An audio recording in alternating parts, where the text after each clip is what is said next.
Hey guys, in this video we're going to talk about how you can open Chase Bank account for online students.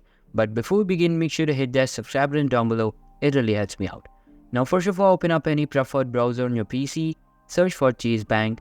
After that, enter your username and password to sign in.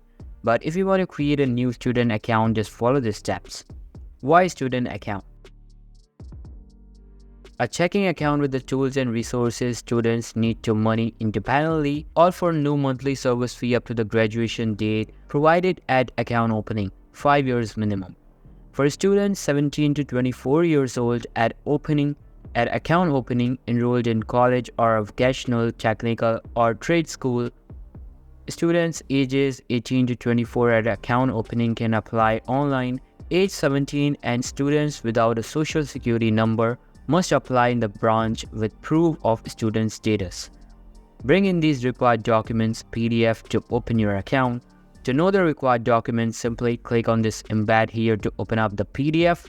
After acquiring these documents, you can start creating a student account by clicking on Open an Account button here. Now a form will open up. The first question will be, are you a Chase account holder? Answer it no, then proceed to the next step. Here, enter all of your personal details like complete name, identification, date of birth, SSN number, and all of that. After that, you will be asked to enter account details and verify your required documents on the next stage. Simply follow the on-screen instructions and your account will be created. That's how you can open a Chase Bank account online for students. That's all for today's video. Hope you liked the video. I'll be waiting in the next one. See you soon. Bye.